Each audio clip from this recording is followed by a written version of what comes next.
Hiring doesn't have to be hard, let's break it down step by step.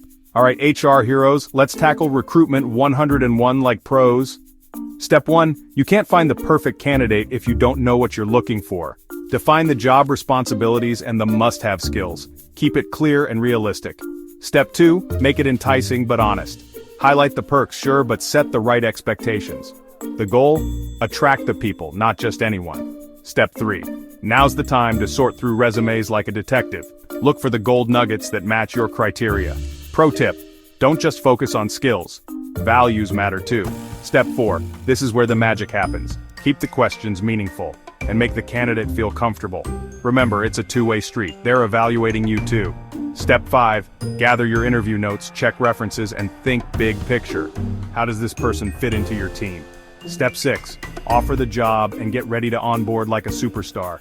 Give your new hire the best first impression of your company. See, recruitment doesn't have to be overwhelming. With these steps, you're building not just a team but a winning one. So, ready to find your next superstar? Let's make it happen.